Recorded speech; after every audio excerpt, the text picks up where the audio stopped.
Hi and good morning, everyone. I'm Dr. Aparna Pandya and welcome to DentistChannel.Online.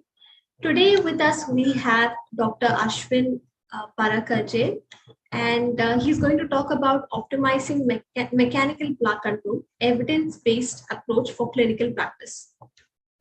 Now, Dr. Ashwin has done his BDS from Government Dental College and Research Institute, Bangalore, and he has completed his MDS in periodontics from Krishna Devaraya College of Dental Sciences and Hospital, Bangalore.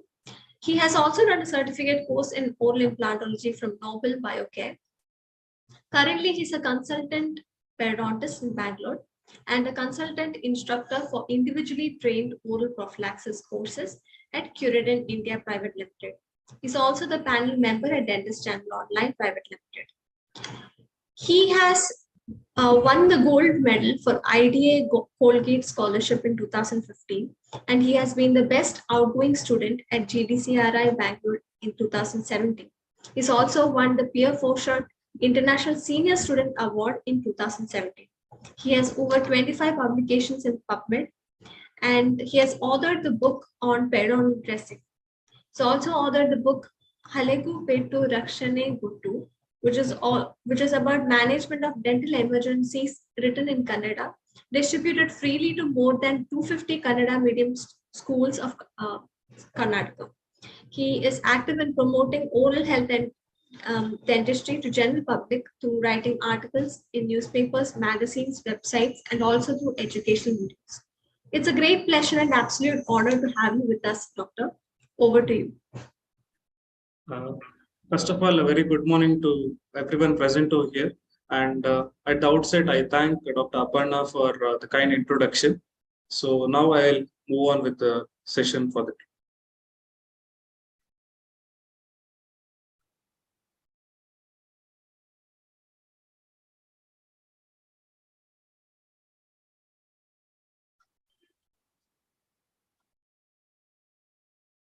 So is my screen visible, Doctor? Yes, Doctor, it's visible. Okay, thank you.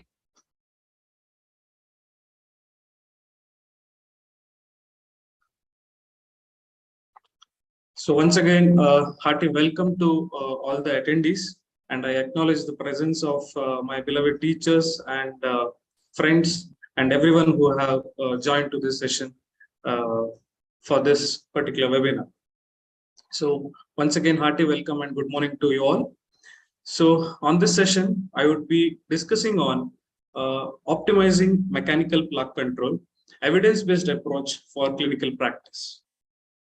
The objectives of this session is to realize the need to emphasize on mechanical plaque control measures, and also to understand the current evidences on different oral hygiene aids, and also to study on the different types of oral hygiene education methods and their effective implementation in clinical practice. So what do we see common in this picture? So we can see that we have wide variety of oral diseases here, right from gingivitis, periodontitis, peri-implantitis, tooth loss, and so on.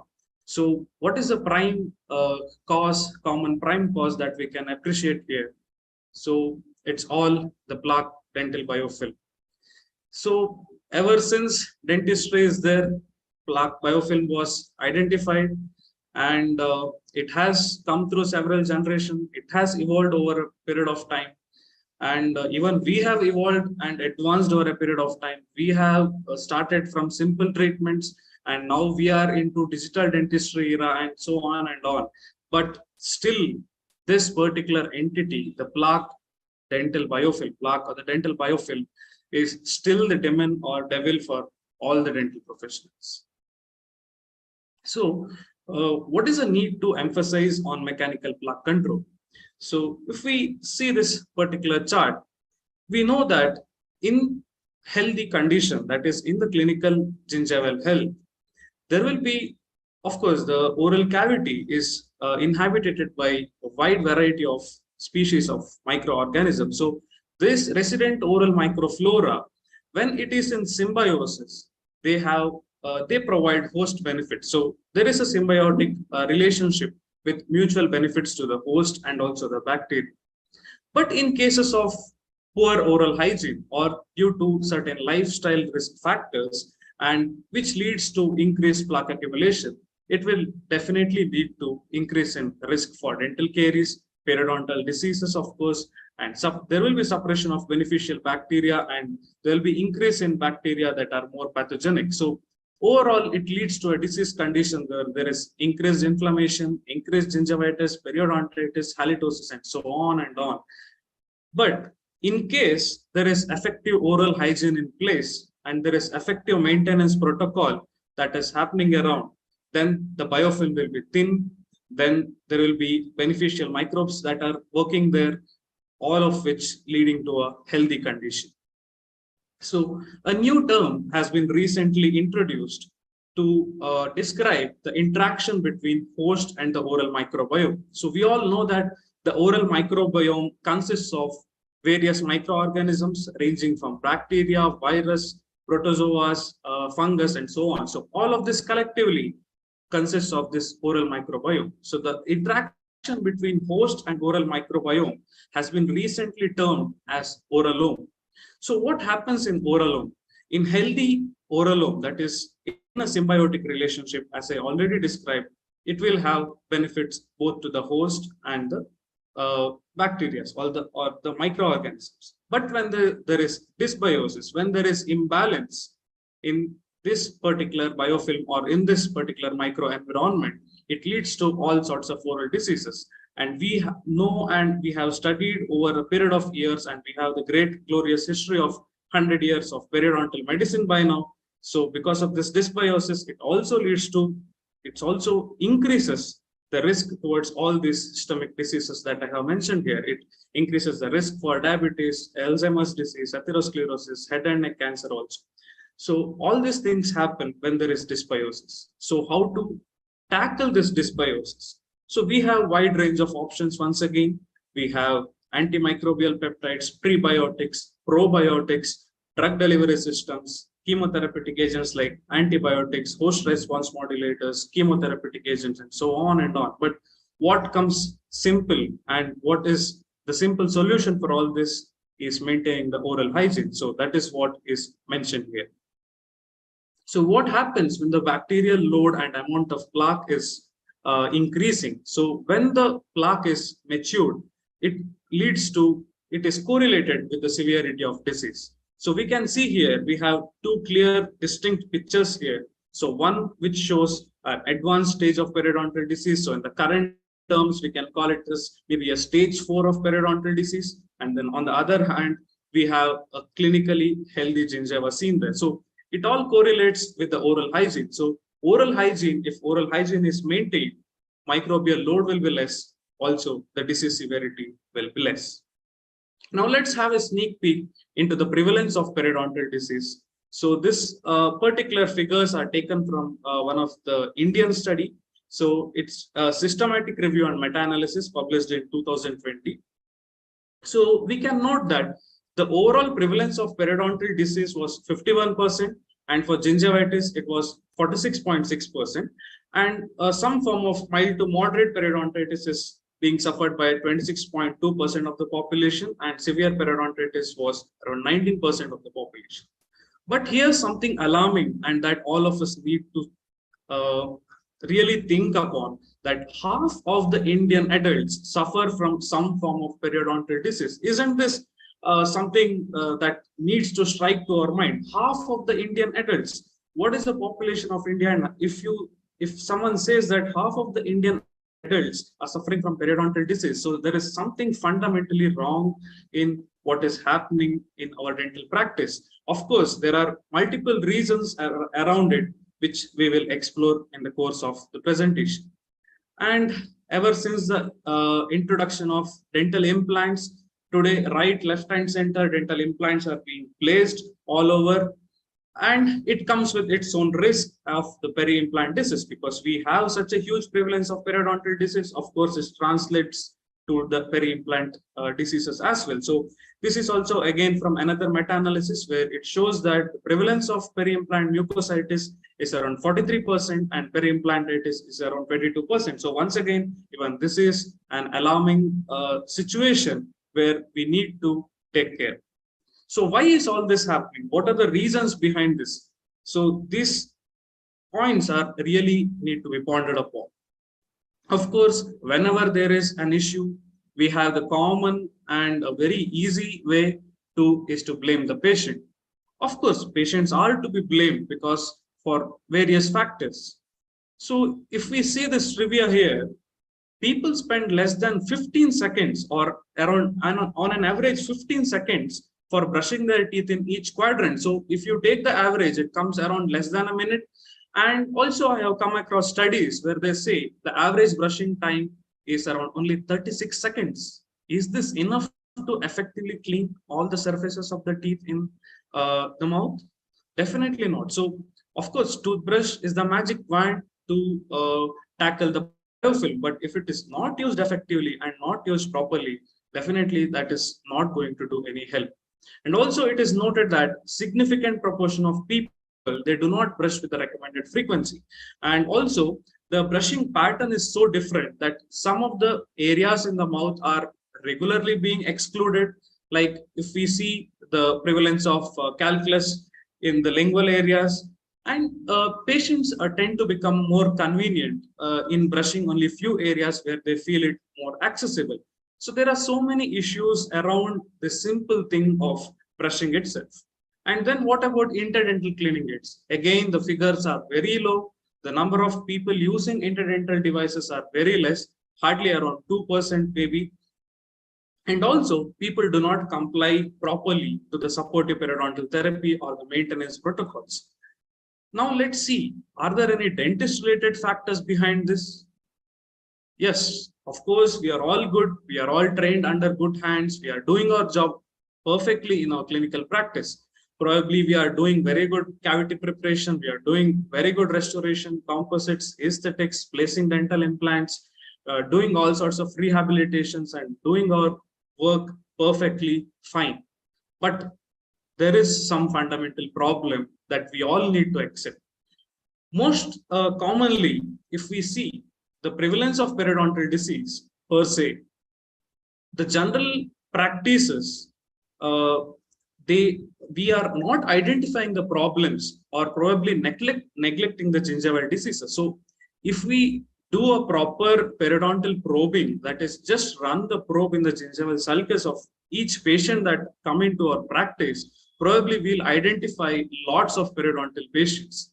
So there's a huge scope here that we all need to understand. And then not effectively educating the patient on maintenance. Of course, as I said, we are doing very good job in all other clinical works, but not effectively educating the patient on maintenance. Again, there are so many reasons. There are many busy practices where people are not much keen on these maintenance protocols and not effectively educating for oral hygiene instruction, and the ineffective oral hygiene instruction and the education methods are also the fundamental problems behind all this. So although this may be quite offending, but we need to accept these facts, because unless there is some issue, I don't think the prevalence of or the burden of oral diseases in our country or maybe in the world may not be so much. Now let's move on to the mainstream of the session, that is the mechanical plaque control. So I have taken some of these evidences from some of the recent meta-analysis and systematic reviews. So there is a comparison between powered toothbrush and manual toothbrush. So there is a huge buzz regarding the electric toothbrush, although it has seen advancement over years. Now there are different brands coming up with our toothbrushes, and there's a huge advertisement and marketing happening around this. So is it really effective, and how does it work when it is compared to the manual toothbrush? So as we can see here, manual toothbrush, use of manual toothbrushes results in plaque reduction of around 42%. And then in the average plaque score reduction for power toothbrush is around 46%. So there's no much significant difference between these two. So if it is asked which is effective, probably both are doing their job equally good. But for some of the specific tooth surfaces, as I already said, people do not clean all the teeth surfaces. So they exclude some of the areas consistently. So probably they have some dexterity issues to reach those areas and so on. But it is showing that it is shown in some of the studies that for lingual surfaces and also in the posterior teeth, electric toothbrushes was found to be more effective. And we have read this in and out every time that for people with disability, power toothbrush are doing good, and it still holds good. In a recent review, it was in the European Federation of Periodontology Clinical Practice Guidelines, report by Slot et al. They have reported that there was no clinical difference between a manual and power toothbrush. So probably if we compare these two oral hygiene aids, probably both are doing equally good. Maybe people with better dexterity, it would be better to go with manual toothbrushes. So the next thing is, how should we brush the teeth? We have read so many methods. We have come across pass method, modified pass method, Stillman's method, phones, charters, and so on, and they have given their own indications. But what does the literature say? So based on the current evidences, there is lack of evidence to support for different brushing techniques, especially when it comes to the younger age groups. It would be better not to modify their habit very radically. So probably we should concentrate on the technique that they are doing and just ensure that they are doing it effectively. And also, it is very well clearly said in the literature now that a one-size-fits-all instruction should never be adopted. So it needs to be individualized. So in most of my presentation today, you would come across this word that is individualization, personalization, and so on. So I would stress more on individually tailored oral health educational program, because it has found to be more efficacious in improving the long-term adherence to oral hygiene in periodontal treatment, and also overall in the maintenance of oral hygiene. So it's better to stick on to individualization of the oral hygiene protocols. And how often and how long should we brush? So American Dental Association had recommended 2 minutes of brushing as ideal brushing time. But does it hold good? I don't think so, because the literature clearly says that a fixed timing is not very effective. Because do you think if a person has maybe more than 28 set of teeth normally, and there are anatomic variations in individual's mouth, will 2 minutes be enough to clean all the surfaces of all the teeth present in the mouth? So it is not practically possible. So there will be inter-individual differences, as you can see in the picture that I have shown here. All the areas in the anterior teeth are clean, except that one particular tooth which is lingually placed. So because of these kind of situations, there will be ineffective cleaning and leading that particular area getting more susceptible to diseases. So if we fix a fixed time, people may do it, but it may not be very effective. So instruction should be educating the patient to use a systematic approach, and access to difficult to reach areas also must be concentrated. So if someone asks me, how long should I brush? I would recommend that you need to brush your teeth as long as you will be able to clean all the surfaces of all your tooth present in the mouth. Now, moving on, what is the additional effect of dentifrices or the toothpaste on mechanical toothbrushing? So if we consider a removal of plaque per se, that is just concentrating on the plaque removal effect, along with the toothbrush, dentifrice is not a mandatory thing. So just with proper toothbrushing, plaque can be disrupted effectively. But does it mean that need not use toothbrush from tomorrow? No. Toothpaste from tomorrow? No. Toothpaste is needed, or the dentifrices are needed, because we are using it for other purposes like delivery of fluoride. So for a normal regular person, fluoride delivery is important. So toothpaste containing fluoride is recommended in the literature. And also certain therapeutic conditions, we might be needing to give a toothpaste with certain chemotherapeutic agents, maybe anti-inflammatory agents, or even the antibiotic agents. So use of dentifrice is recommended, But considering only the plaque removal effect, just the toothbrushing would be sufficient. Now moving on to toothbrush bristles.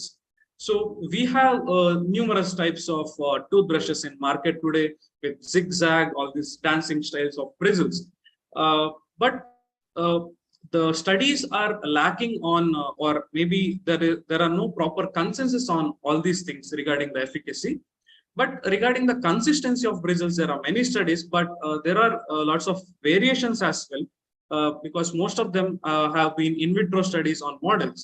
So I recently came across a study that is published in International Journal of Dental Hygiene by Hamza et al., where most of the protocols were standardized, and it was concluded that soft bristle brush tends to cause less abrasive wear and less damage, even if the patients are using a little bit of more force when compared to medium bristle toothbrush. So probably the patients are tend to put lots of pressure all through their hand. So because of this increased pressure, already there is risk. So if we give them medium or hard bristle toothbrush, so the brush also will contribute towards the abrasive wear. So to prevent that, maybe a recommendation of soft bristle toothbrush would be a prudent choice.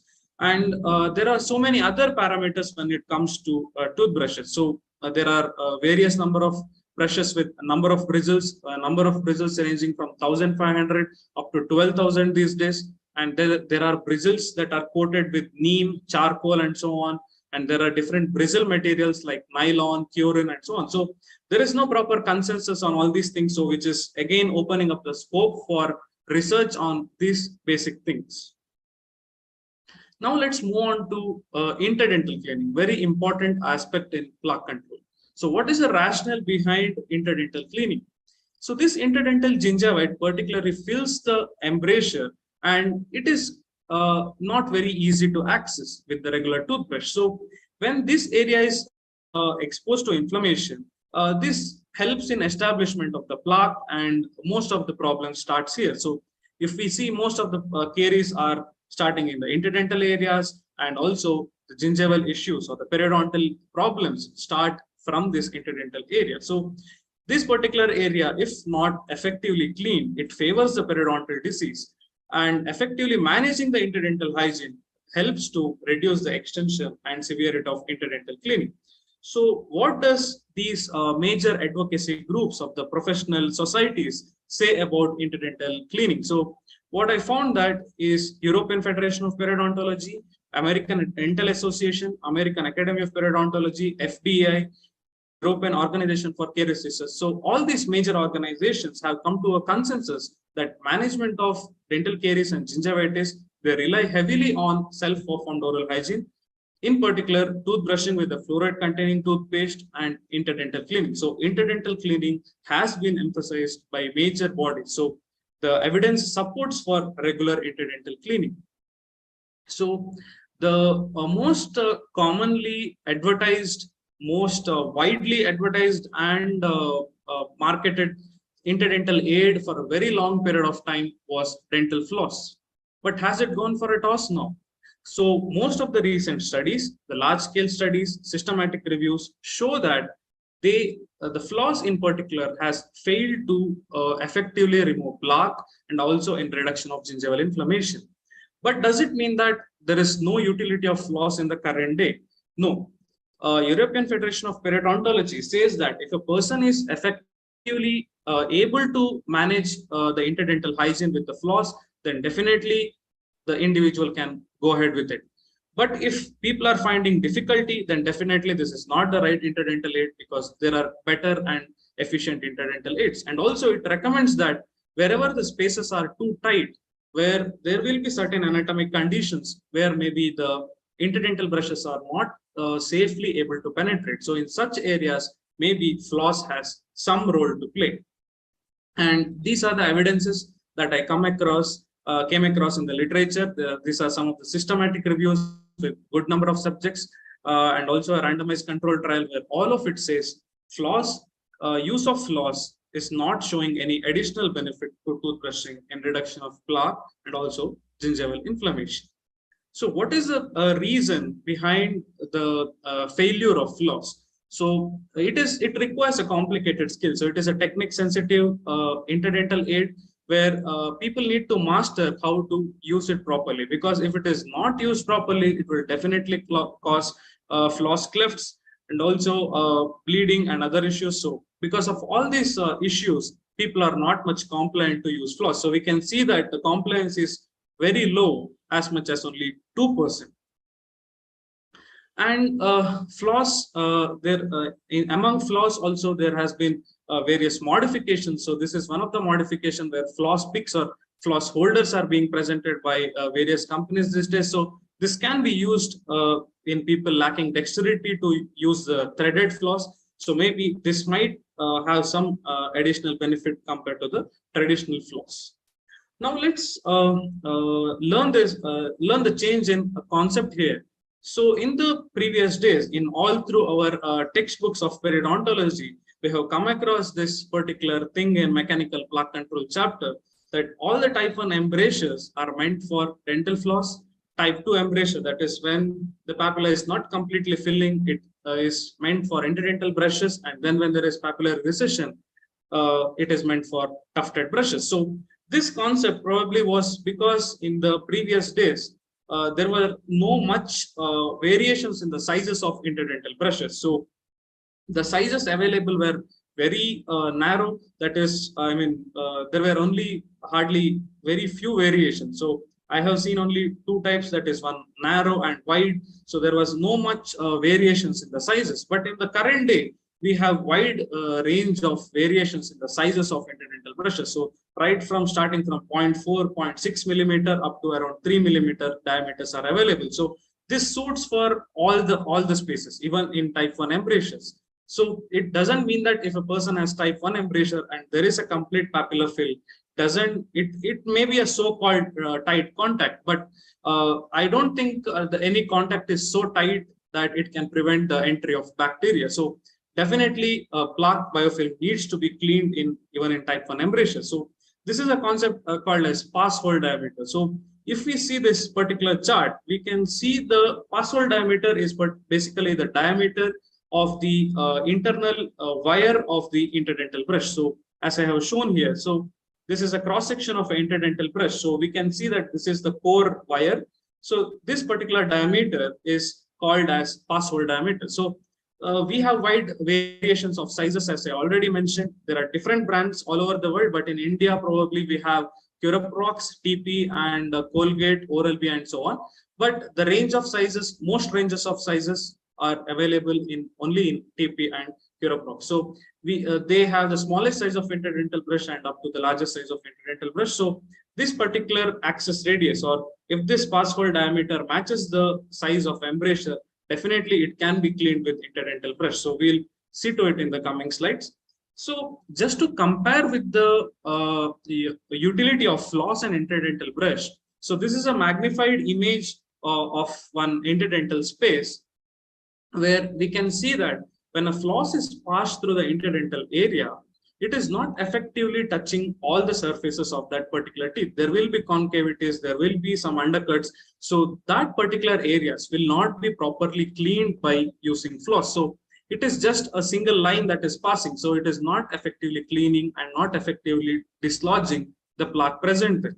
But if you compare it with an interdental brush, the interdental brush has interdental brushes will have this umbrella effect. That is, it will have this particular axis diameter, axis radius. So when it is penetrated into the interdental aspect, the brushes flare out once they are inside. So it will open like an umbrella. So that particular thing will touch all the surfaces of the teeth and effectively clean the area. So basically, this makes all the difference between the use of floss and interdental brushes, and how interdental brushes are more efficient compared to floss. Then regarding the efficiency of interdental brushes, European Federation of Periodontology in 2015 has given out this statement that cleaning with interdental brushes is most effective method for interproximal plaque removal, and it is consistently associated with more plaque removal than flossing or even the wood sticks. And there are many supporting studies for this particular statement. that is coming from reputed journals and authors who have worked all through for this preventive dentistry concept. So one of the some of the studies by Chappell et al., Imai et al. Published in Clinical Journal of Clinical Periodontology, all of which they have mentioned the superiority of interdental brushes. And they have thought that it is due to the higher patient acceptance. So very important factor. We might have an effective aid, but if the patient is not accepting it well and it is not easy to use, definitely it won't be effective because of those reasons. So it was found that interdental brushes are more acceptable for the patients and they have better ease of use compared to dental floss. And it has been reported by Salzer et al. As well. And also it was found that it is less time consuming to use an interdental brush than floss to effectively remove the dental plaque. Of course, when there is so much advocacy about interdental brush, there are certain safety concerns among our professional colleagues. So regarding the safety profiles of interdental brush, there is concern that if it is used in a healthy site without any attachment loss, it has a potential to cause trauma to the papilla. It might result in papillary recession. So this is a common safety concern that everyone thinks of. But is it true and does it hold good? Based on the studies and current evidence available, this particular thing has been ruled out because with the advent of so many variations in the sizes of interdental brushes, if the interdental area is probed and assessed for the size, and if the correct size of interdental brush, that is, I am emphasizing once again on the correct size, if it is done, then there will be no trauma. So we have a wide ranges of passhole diameters for the interdental brushes these days. So most of the areas are accessible through interdental brushes. So there are some studies here supporting that, where they have found that use of interdental brushes was not associated to any gingival damage and also even to hard tissue damage after the use of interdental brushes. So, and one more thing is, when a person is introduced to interdental aid and not been exposed to any sort of interdental aid previously, definitely there will be some amount of inflammation present in the interdental papilla. It will definitely bleed in the initial few days. So patients or the individuals must be made aware that bleeding per se, so just because it is bleeding, it doesn't mean that it is causing trauma. So it is not a reason to stop using interdental aid because this particular bleeding can be indicator of inflammation. So it needs to be cleaned. So once the area is regularly cleaned effectively, definitely the bleeding will be stopped after a few days. So again, this concern is also ruled out by use of a proper sized interdental brush. So this will be atraumatic and it will be effective as well. Coming to interdental access probe. So this is a particular special probe, as I was mentioning now regarding the correct size of interdental brush. So how do we determine the size? We cannot do it by guessing. So guessing work will definitely not be very effective, because for an interdental space that is too narrow, if we give a bigger brush, that will be traumatic. For a bigger space, if we give a smaller brush, it won't be touching all the surfaces of that interdental area particularly and not effectively cleaning. So how to accurately determine? So we have one aid now that is called as interdental access probe. So this particular probe is a tapered probe. It is color coded and it has to be inserted gently above the papilla atraumatically. And then when it snugly fits into the area, we should note the color, and that particular color indicates the size of interdental brush. So this is one method where atraumatically interdental brushes can be prescribed for the patient. And studies are done on the efficacy of this particular aid. So this particular study by Imai et al. Was conducted in individuals with type 1 embrasure. So again, marking that type 1 embrasure. So but this particular probe was used to assess the size of interdental brush and prescribed, and it was found that it was effective in disruption of proximal biofilm. And again, so one size fits for all doesn't hold good even in case of interdental brushes. So this variations can be effectively managed by using this kind of aid. Now let's move on to another important interproximal or oral hygiene aid, that is oral irrigators or water jet. So American Academy of Periodontology in 2001 said that supragingival irrigation with or without medicaments reduces the gingival inflammation beyond what is normally achieved by toothbrushing alone. So these are some of the studies supporting, and also some of them are against oral irrigators. Excuse me. So these are some of the studies. So one of the studies by Husseini et al. Said that it does not have much beneficial effect in the reduction of plaque, but it has a tendency to improve gingival health by reducing the bleeding. But there are many other studies which support the use of oral irrigators for effective plaque removal and also in reduction of gingival inflammation. And one of the recent study, it is a network meta-analysis and a systematic review by Kotsaki et al. Published in Journal of Clinical Periodontology in 2018, where they have ranked the various types of interproximal aids. So among them, interdental brushes and water jets are ranked high among all other aids for reduction of gingival bleeding. So since there is a buzz about oral irrigators as well, because it's a fancy device, so I would like to discuss little about the pros and cons of oral irrigators. So coming to the pros of oral irrigators, of course, they have better access. They may be accessible to certain areas which are not accessible for interdental brushes, and they are quick and easy to use. There are various pressure modes available to make it comfortable for use. They are hygienic, and they do not rely on manual dexterity, more importantly. So it may be a very good aid for people who are lacking manual dexterity, or also maybe in the old age groups. And it has better patient acceptance because it is not much traumatic, and it is also effective. Then coming to the some of the cons of oral irrigators, that is negative things about oral irrigators.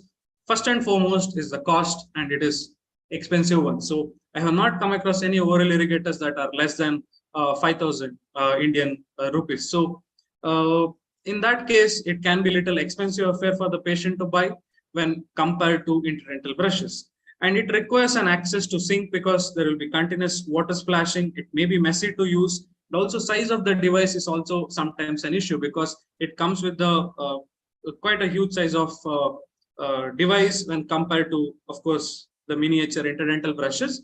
Of course, there are many travel types of pocket kit type of oral irrigators these days, but even then, it's quite big to carry, and it requires power connection. There are battery operated ones, but again, even that needs to be charged. And also there are some logistic issues currently for oral irrigators in Indian context, that is lack of proper availability and also the service related issues, because people buy it once, but then once there are some issues with the device, the people are not finding proper areas to get it serviced. So all these logistic issues are also there in this particular region of the world. So now let's see what does the clinical practice guideline by European Federation of Periodontology says. So as I said, this is an session totally based on the evidences. So in the evidence-based practice, we go through the hierarchy of evidences. So among the hierarchy of evidences, clinical practice guidelines comes first and foremost. So this was released by European Federation of Periodontology in 2020. So for interdental cleaning, interdental brushes are the device of choice. So this is the verdict coming from the professional body there, and as an alternative, oral irrigator may be considered. So of course, we have seen both of this now. Both of this can be prescribed for the patient based on the particular condition. Now let's move on to a special group of patients that are orthodontic patients and implant patients. So how do we effectively manage plaque in these patients? So there is a unique type of brush called as solo brush, or the tufted brush, as it was called before.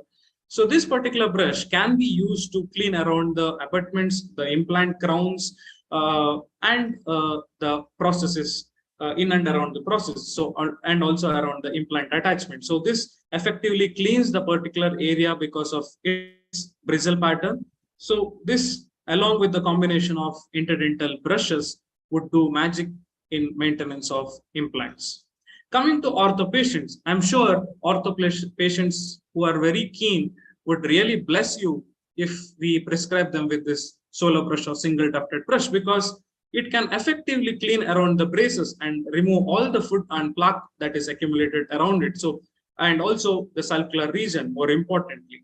So again, with the combination of an interdental brush and the regular toothbrush, this would really do magic. But of course, it is time consuming. But I think this time is worth to clean away all these areas, because at the end of the treatment, all one needs is proper aligned and strong teeth. So definitely the time spent for all these things would be worthwhile in a course of time. Now let's move on to the another aspect, that is implementation of all these things in the clinical practice. If we look back, the dentistry has been more of a reparative service. That is, people would come for some issues like pain and other sorts, and we would be more concentrated towards repairing the issues than looking the oral cavity as a whole. And also, the concept of prevention was not so developed in the olden days. So over a period of time, preventive dentistry has really evolved. But in clinical practice, of course, maybe it's not bloomed or blossomed as much as it is supposed to be. So I would stress that in the current days, preventive services would definitely be rewarding if practiced in a proper way. Now, let's see about the different methods of oral hygiene instruction and education methods. So what we can see here on the screen is the leaflet or pamphlets that we can use to give the patients. That is, this particular leaflet contains instructions on how to brush. So we just give it to the patients, they read it, and we expect them to practice the same. And then there is another method of oral hygiene instruction, that is by giving a demo through the models. And then we have the option to show them through the videos, and also more commonly the verbal instructions. So do you think all these methods or a combination of these methods are being very effective so far? I don't think so, because seeing the prevalence of the disease prevalence that we can see, I think none of these oral hygiene education methods are effectively working for the patient. One, maybe because of the lifestyle of the patient, or maybe they are in such a hurry that they don't follow it properly, or maybe the practitioner is in a hurry to see the next patient, so they are not delivered effectively. So there may be hundreds of reasons, but what is found in the literature is that it's not just my conviction, it is in the literature that none of these oral hygiene education methods are effective. So there is a method called as touch to teach. So what is touch to teach? So this particular method is making the patient sit on the chair and teach them how to use the oral hygiene aids. So basically, after the treatment, at the end of the treatment, I would not say after the treatment, it's in the process of the ending of the treatment, we should make the patient educate about the oral hygiene. So we need to reinforce the method of brushing, the method of using interdental brushing, and so on. So this particular method, when the patient is taught on the chair in their mouth, then it has found to be more effective. So I'll go little more detail into this. So there is a concept called as ITOP, which is called as individually trained oral prophylaxis. So this was given by this great man seen here, that is late Dr. Jerry Settelmeyer. So this person has contributed immensely towards preventive dentistry over a long period of time, and he has come out with this particular concept called as individually trained oral prophylaxis. So respect to this man because of his contributions to preventive dentistry.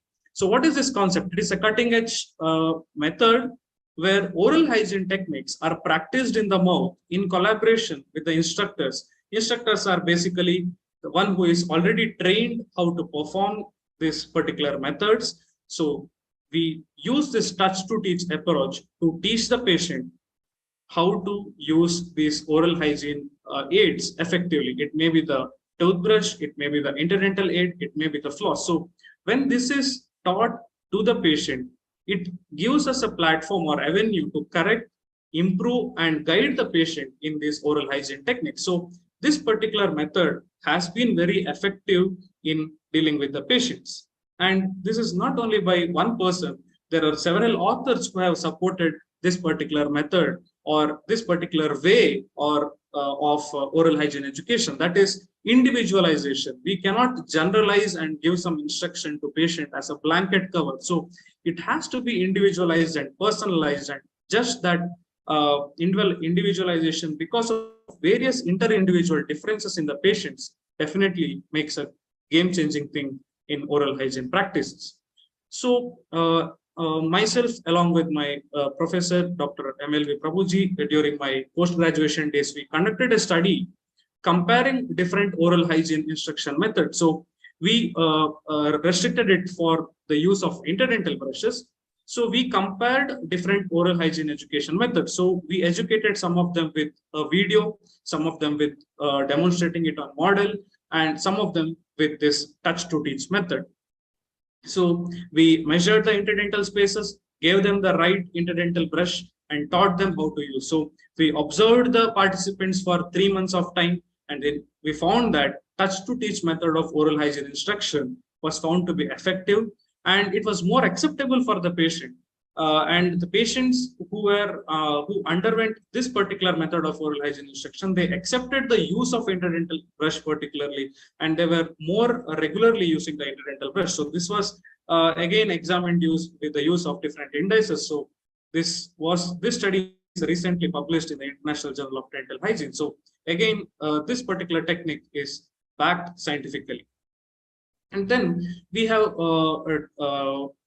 again proposed this particular index called as Interdental Hygiene Index. So all the postgraduates and dental students out there, please don't curse me because we have introduced a new index, because we already have so many indices to by heart and practice in the clinical routine, the clinical situations there. But we found that there was no index for interdental hygiene, measuring the interdental hygiene, and felt that this is quite important, both to assess the interdental hygiene and also to educate the patients. So the scoring criteria are given here. So we initially measure the interdental areas using the interdental access probes, and then we use the corresponding interdental brushes. So if a brush, once a brush is passed through the interdental area and taken out, if the brush shows no signs of any food debris or plaque, and also if there is no bleeding, then it is scored 0. So that means that area is being maintained quite well. And what does score 1 mean? That is, if the brush is taken out with some debris or plaque without any bleeding, then we score it as 1. Then if there is any bleeding, then it is scored as 2. So all these scores are totaled and then divided by the number of sites. So it gives the average score out there. So if the average score is less than 0.1, we call it as good, 0.121 is fair, and 1.1 to 2 is called as poor. So how do we use it as a patient motivation tool? So if a particular interdental area is having score 0, that means that area is being maintained well. So continue maintaining that area in the same way with the use of interdental brushes. So interdental brush use is mandatory for all conditions. Even if there is no debris and bleeding, it means that that area has to be maintained. But if there is debris, we can educate the patient that this particular area is susceptible for food accumulation or the debris accumulation. So it can get matured and then form into calculus, and also it can lead to all sorts of periodontal disease and also dental caries. So this particular area definitely needs attention and needs to be cleaned effectively. So what does bleeding mean? Bleeding means that definitely right away there is gingival inflammation present there. So definitely the person will need to be going for a prophylaxis and then regular maintenance. So this is one just simple tool that we recently proposed, and it is published in Journal of Indian Society of Periodontology. So this can be used along with other already established indices for patient motivation. And then interdental brushes or this particular interdental cleaning is not very much practiced. So how to get the patients into the routine of practicing this in the clinical practice? So first and foremost, we need to explain the patient why this neglected interdental spaces are a major problem. So once they are convinced that not cleaning this particular area is causing the problem, then definitely they will get the tendency to use it. So we can use the evidences, we can show the evidences for them, and make them realize. And also, previously floss was so much advertised, and even the dental professionals used to just verbally say that you need to floss. People used to try it and then end up with some traumatic experiences. So we need to explain that this particular oral hygiene aid is different than floss and it has different effects. So also, as I said, atraumatic use is very important to prevent any damage. So emphasis on use of correct size brush, measure the spaces and prescribe it. And there is also common practice that it is just verbally prescribed and not taught how to use. If a person is not taught how to use an interdental brush, maybe some of them will buy, but they will not end up using it in a long term because they are not sure how to use it. So if it is not taught to the patients properly, then we are at the risk, because the patient may tomorrow come up doing some problems to himself, or maybe they will come up with the same persisting issues, and this particular oral hygiene not being effectively used. So teaching it to the patient is also very, very important, and maybe teaching them personally will give them more time to interact with the patient, so it can also increase the rapport with the patient. So this is I'm coming to the end of this presentation. So these are the key takeaways that I would like to give out to all the attendees there. So we need to really emphasize on the importance of mechanical plaque control measures, because dentistry has advanced. We are doing lots of advanced procedures, but whatever said and done, if the plaque is not removed effectively, whatever we do, how much ever fancy things we do, or however good clinical skills we have, all of it will go in vain, because if the plaque is not controlled well, all of it will lead to a big zero. So use of oral hygiene instruction and education method can be a good platform or an avenue to build rapport with the patient, because the patients these days have a notion or complain that doctors are not giving enough time or not giving enough attention towards them. So maybe this particular course of giving the oral hygiene education might help in provide or building the rapport with the patient. And then we need to emphasize on maintenance protocol. So it's not just doing a good treatment and sending the patient out. So if we don't emphasize that patient needs to come for regular maintenance protocols, then of course, again, everything will be a waste. So again, we need to emphasize on maintenance protocols. And then I personally would recommend, because it is also showing up in all the recent literature, that individualization of the oral hygiene instruction and education is quite crucial than prescriptions or just the verbal instructions. So this can be another important thing to consider.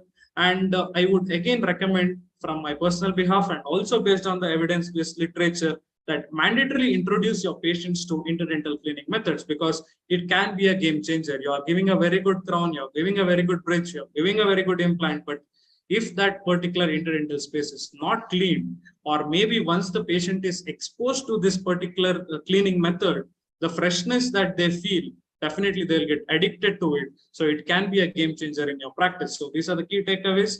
And I end this presentation by again taking inspiration from this great man, Jiri Sedlmayr, who said that clean teeth can't be sick ever. It's a true thing that clean teeth cannot be sick. So I would like to end my presentation here. I thank all the attendees, all the senior faculty members, all my friends and all the attendees. Thank you for your patient listening. It would be a very simple topic and a very simple thing when we take the dentistry as a whole. But as I said, this is the basic and fundamental thing. If this is not done, the success is not guaranteed in your clinical practice. Maybe even if not in short term, in the long term. So we need to emphasize more on the mechanical plaque control methods. And I thank DentistChannel.Online for giving me this opportunity to present my presentation to all of you through this platform. So once again, thank you one and all. And I thank all my teachers, because of their inspiration and because of their consistent molding, I have come to this position, and I am today what I am because of their education. So thank you once again, everyone. Thank you, Anu. Thank you so much, Doctor, for this wonderful presentation. It was really lovely. So Any before, queries, you can contact me through this number or email. If there are any queries regarding the oral hygiene education methods, or if you want to learn all these techniques, definitely we have the avenues for. Thank you. yes, yes. So thank you so much, Doctor. So before we move on, I would like to share the presentation of our company.